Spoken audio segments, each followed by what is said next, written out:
Civil हॉस्पिटलच्या त्या पांढऱ्या शुभ्र आणि अत्यंत शांत अशा रिकव्हरी रूममध्ये फक्त कार्डियाक मॉनिटरचा बीप बीप असा एकसारखा आवाज घुमत होता. खिडकीच्या बाहेर सोलापूरचं ऊन आता हळूहळू मावळतीकडे झुकत होतं आणि आकाशामध्ये केशरी तांबड्या रंगाची उधळण सुरू झाली होती. कोठडीतल्या त्या अंधारापेक्षा आणि वाड्यातल्या त्या आगीच्या धुरापेक्षा हा प्रकाश खूप वेगळा होता. सत्या बेडच्या बाजूला असलेल्या लोखंडी स्टूलवर शांतपणे बसला होता. त्याच्या डाव्या हातावर अजूनही ती पांढरी पट्टी चिकटवलेली होती, जिथून काही वेळापूर्वीच त्याच्या शरीरातलं ओ निगेटिव्ह रक्त काव्याच्या शरीरामध्ये खेळवण्यात आलं होतं. त्याचा तो पांढरा शर्ट आता पूर्णपणे चुरगळला होता. त्यावर काव्याच्या रक्ताचे वाळलेले डाग एखाद्या पदकासारखे चमकत होते. त्याचा रांगडा चेहरा थकलेला होता, पण त्याच्या डोळ्यांमधली नजर मात्र काव्याच्या चेहऱ्यावर स्थिर होती. काव्या बेडवर शांतपणे झोपली होती. तिच्या डाव्या खांद्याला पांढरा मोठा बँडेज लावला होता. गोळी निघून गेली होती, पण शरीरातून रक्त खूप वाहून गेल्यामुळे तिचा तो गोरापान चेहरा कमालीचा नाजूक आणि पांढरा फटफटीत पडला होता. तिच्या हाताला सलाईनची नळी लावलेली होती. सत्याने हळूच त्याचा राकड खरखरीत हात पुढे केला. त्याने काळजीपूर्वक तिचा काचेसारखा नाजूक हात आपल्या हाताच्या पंजामध्ये घेतला. आज पहिल्यांदाच सत्याच्या हाताला तिची बोटं कोणतीही भीती न बाळगता विसावली होती. काव्या. सत्याचा आवाज एवढा मऊ आणि खाजगी होता की तो त्या मॉनिटरवरच्या आवाजातही विरघळून गेला. लंडनहून आलीस, एवढा तोरा दाखवलास, मला उर्मट बोललीस आणि शेवटी या सत्यासाठी स्वतःच्या काळजावर गोळी झेलून घेतलीस. काय वेडी पोरगी आहेस तू. सत्याच्या हाताचा तो उबदार ओळखीचा स्पर्श होताच काव्याच्या पापण्यांमध्ये हलकी हालचाल झाली. तिने खूप कष्टाने तिचे मोठे बोलके डोळे उघडले. पांढरं छत आणि समोर सत्याचा तो रांगडा चेहरा पाहून तिच्या सुकलेल्या ओठांवर एक लहानसं सुटकेचं हसू उमटलं. सत्या. तिचा आवाज खूप क्षीण होता, जणू हवेतली एखादी मंद झुळूक. गप्प, एकदम गप्प बसायचं. डॉक्टरांनी बोलायला बंदी घातली आहे तुला. सत्याने लगेच त्याच्या नेहमीच्या अधिकाराच्या सुरामध्ये म्हटलं, पण त्याच्या डोळ्यांमध्ये साचलेलं पाणी काव्यापासून लपलं नाही. काव्याने तिच्या हाताची बोटं सत्याच्या पंजात अजून थोडी घट्ट केली. तुम्ही ठीक आहात ना? डॅड कुठे आहेत? सत्याने तिच्या हातावर आपले ओठ टेकवले. एक दीर्घ उबदार चुंबन तिच्या हाताच्या पाठीवर उमटलं. मी एकदम ठणठणीत आहे. तुझ्या सत्याला काही होत नसते आणि तुझ्या डॅडची हिंमत आता या हॉस्पिटलच्या वेशीच्या आत यायची पण उरलेली नाहीये. बाहेर बाळेगल्लीचे पोरं पहारा देऊन उभी आहेत. संजय स्वतः दारात बसलाय. काव्याने डोळे मिटून एक दीर्घ श्वास घेतला. सत्या. जेव्हा ती गोळी चालली ना, तेव्हा मला मरणाची भीती नाही वाटली. मला फक्त एकच वाटत होतं की माझ्यासमोर माझ्या सत्याला काही होता कामा नये. जर तुम्हाला काही झालं असतं तर मी लंडन काय, या जगात कुठेही जिवंत राहू शकले नसते. काव्याच्या मुखातून पहिल्यांदाच अशा थेट शब्दांमध्ये प्रेमाची कबुली ऐकल्यावर सत्या क्षणभर थबकला. त्याचं ते निधड्या छातीचं टशेवालं काळीज आज एका मुलीच्या प्रेमासमोर पूर्णपणे नतमस्तक झालं होतं. तो थोडा पुढे झुकला. त्याचा चेहरा काव्याच्या चेहऱ्याच्या अगदी जवळ आला. तिच्या अंगातून येणारा तो हॉस्पिटलच्या औषधांचा आणि तिच्या हक्काच्या सुवासाने सत्याला वेड लावलं होतं. त्याने त्याचा उजवा हात तिच्या गालावर ठेवला. त्याचा अंगठा तिच्या ओठांच्या कडेवरून हळूच फिरू लागला. काव्या. आजपर्यंत लोक मला सत्या म्हणायचे, भाई म्हणायचे, माझ्या रुबाबाची चर्चा करायचे. पण आज मला कळलं की माझा खरा रुबाब बिझनेसमध्ये नाही, तर तुझा हक्क बनण्यात आहे. आज आपल्या दोघांचं रक्त एक झालंय. या शरीरामध्ये जे पळतंय ते तुझंच आहे. आता तू देशमुखांची राहिली नाहीस. तू या सत्याच्या जगण्याचा श्वास झाली आहेस. काव्याच्या डोळ्यामधून आनंदाश्रू घळाघळा व्हायला लागले. तिने तिची मान किंचित वर केली. सत्याने कोणताही संकोच न बाळगता तिचे ते अश्रू आपल्या ओठांनी टिपून घेतले. त्यानंतर त्याने खूप हळुवारपणे तिचे ओठ आपल्या ओठांच्या विळक्यामध्ये घेतले. ते चुंबन कोणताही माज किंवा कोणताही वासनेचं नव्हतं. ते दोन आत्म्यांचं, दोन वेगवेगळ्या जगातल्या प्रवाशांचं एक झालेलं संगम होता.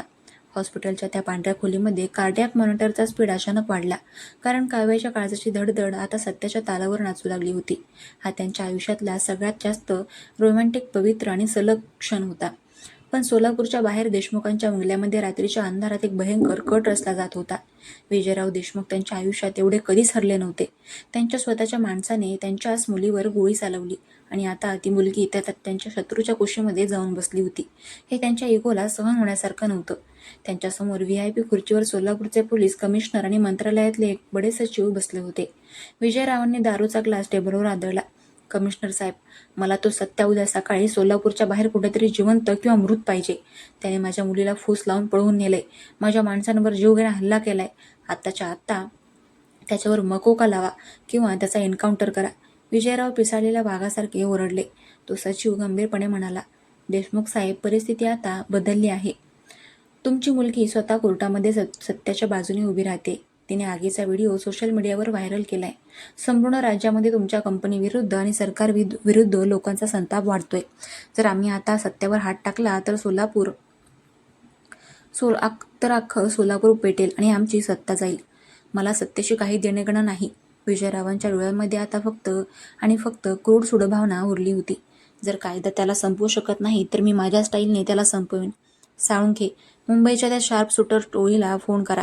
त्यांना सांगा उद्या सकाळी जेव्हा सत्या हॉस्पिटलमधून बाहेर पडेल तेव्हा त्याचा गेम झाला पाहिजे आणि काव्याला जबरदस्तीने गाडीत घालून मुंबईच्या फ्लाईटमध्ये बसवा.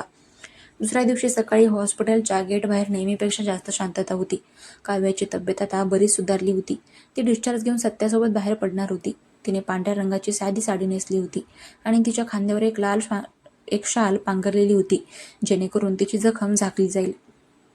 सत्या तिच्या शेजारी चालत होता. त्याच्या हातामध्ये काव्याची छोटी बॅग होती. संचानी त्याची 50 पोरं बुलेट घेऊन बाहेर तयार उभी होती. सत्या, मला कुठेतरी भीती वाटते. डॅड एवढ्या सहजासहजी शांत बसणार नाहीत. काव्याने सत्याचा हात धरत काळजीने म्हटलं. सत्याने तिच्याकडे बघून एक कडक स्माईल दिली. त्याने त्याचा चष्मा डोळ्यांवर चढवला. काव्या, जोपर्यंत तुझा हा सत्या तुझ्यासोबत उभा आहे ना, तोपर्यंत समोर काळ जरी आला तरी त्या बुलेटच्या मागच्या सीटवर बसावं लागेल. चल, आपल्याला घरी जायचंय. ते हॉस्पिटलच्या जसे मुख्य गेटच्या बाहेर आले तसं समोर रस्त्याच्या कडेला एक संशयास्पद काळ्या रंगाची व्हॅन उभी असलेली सत्याच्या तीक्ष्ण नजरेने टिपली. त्या व्हॅनच्या काचा काळ्या होत्या आणि गाडी चालूच होती. अचानक व्हॅनचा दरवाजा सरकला आणि आतून 2 माणसांनी थेट AK-47 सारख्या स्वयंचलित बंदुका बाहेर काढल्या. संजा, पोरांना बाजूला कर, खाली बसा, सत्या ओरडला. त्याने एका सेकंदाचाही विचार न करता काव्याला आपल्या छातीशी धरलं आणि तिला जमिनीवर आडवं केलं. बंदुकीच्या गोळ्यांचा पाऊस हॉस्पिटलच्या भिंतीवर आणि रस्त्यावर पडू लागला. आजूबाजूला असलेले लोक भीतीने ओरडत इकडे तिकडे पळायला लागले. संजयने आणि त्याच्या पोरांनी लगेच आपल्या बुलेट गाड्या आडव्या करून पोझिशन घेतली. भाऊ, साले मुंबईचे शूटर आहेत, संजय ओरडला आणि त्याने खिशातून गावठी कट्टा बाहेर काढला. गोळ्यांचा आवाज ऐकून काव्या सत्याच्या छातीमध्ये अजून जास्त लपली गेली. तिचे हात थरथरत होते. सत्याच्या अंगामध्ये आता पुन्हा एकदा तोच जुना भयंकर टशन आणि अंगार बाहेर आला. त्याने काव्याच्या कपाळावर एक चुंबन घेतलं. काव्या, गाडीच्या मागेच राहा. 2 मिनिटात आलो मी. सत्या जमिनीवरून सरपडत पुढे गेला. एका बाजूने गोळ्या चालू असताना त्याने रस्त्यावर पडलेला एक मोठा दगडाचा तुकडा हातात घेतला. जेव्हा त्या शूटरची बंदूक रिलोड करण्यासाठी 1 सेकंदाचा ब्रेक झाला, नेमकं त्या क्षणी सत्या एका वाघासारखा हवेमध्ये उसळला. त्याने तो दगड थेट त्या ड्रायव्हरच्या काचेवर मारला. काच फुटली आणि गाडी अनियंत्रित झाली. सत्याने धावत जाऊन व्हॅनचा रस्ता अडवला. त्याने बाजूला उभा असलेला संजयचा बुलेट उचलला आणि पूर्ण ताकदीने तो बुलेट थेट त्या व्हॅनच्या समोरील इंजिनवर आदळला. इंजिनमधून धूर निघायला लागला आणि गाडी थांबली. सत्याने व्हॅनचा दरवाजा उडवून काढला आणि आतमध्ये बसलेल्या त्या शार्प शूटरची मान पकडली. मुंबईत जाऊन दादागिरी करायची? हे सोलापूर आहे साल्यांनो. इथे या सत्याचा कायदा चालतो. त्याने या शूटरला एवढं झोडपलं की त्याच्या हातातील बंदूक खाली गळून पडली. संचानी आणि बाकीच्या पोरांनी उरलेल्या गुंडांना वेढलं आणि त्यांची चांगलीच धुलाई केली. अवघ्या 5 मिनिटात देशमुखांचा हा अंतिम वारही सत्याने आणि त्याच्या पोरांनी धुळीस मिळवला होता. सत्या शांतपणे वळला. त्याने शर्ट पुन्हा एकदा फाटला होता. हातावर खरचटलं होतं, पण त्याच्या चेहऱ्यावरचा तो राजेशाही रुबाब तसाच होता. तो चालत काव्याकडे गेला. तिने घाबरलेल्या डोळ्यांनी त्याच्याकडे बघितलं. सत्याने तिचा हात धरला आणि तिला जमिनीवरून उठवलं. तिची साडी नीट केली आणि तिच्या डोळ्यांमध्ये डोळे घालून म्हणाला, काय मग देशमुखांची मॅडम, झाली का खात्री? आता तरी माझ्या बुलेटवर बसणार की अजून एखादा गेम बघायचा आहे? काव्या भीतीच्या वातावरणातही मोठ्याने हसली. तिने सत्याला सगळ्यांसमोर घट्ट मिठी मारली. मी आयुष्यभर तुमच्या या बुलेटवर बसायला तयार आहे सत्या. सत्याने तिला बुलेटवर बसवलं. संजयने आणि त्याच्या 50 पोरांनी बुलेटचे एक्सिलेटर जोरात फिरवले. धक धक धक असा महाप्रचंड आवाज करत सत्याचा ताफा पुन्हा एकदा बाळेगल्लीच्या दिशेने निघाला. विजयराव देशमुखांचा खेळ आता संपला होता. कारण आता सोलापूरवर फक्त आणि फक्त सत्य आणि काव्याच्या या कडक टशनवाल्या लव्ह स्टोरीचा राज चालणार होता.